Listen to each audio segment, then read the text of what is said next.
Titigil mo na yung pagiging biktima. Paulit-ulit mong sinasabi na iniwang ka. Sinabihan kang mahina. Eh, anong ginagawa mo? Hinahayaan mo lang na kainin ka ng insecurity mo.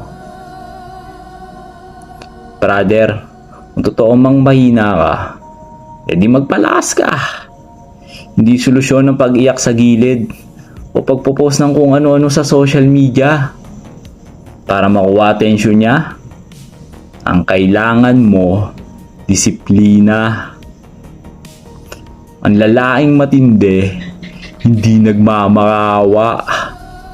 Ang lalaking matindi, nag-oobserba. Nakikita niya kung saan siya nagkulang at tinatrabaho niya yun. Kung ayaw mong tawaging mahina, tumigil ka sa pagdadahilan. Mag-gym ka. Magtrabaho ka. Mag-aral ka. I-build mo yung sarili mo hanggang sa punto na kahit tignan ka nila, wala silang masabi. Ang sakit na nararamdaman mo ay hindi para sirain ka. It's a wake-up call para mas maging matindi ka. Ngayon, itanong mo sa sarili mo, anong klaseng lalaki ka ba talaga? Yung nagdadrama o yung nagbabago?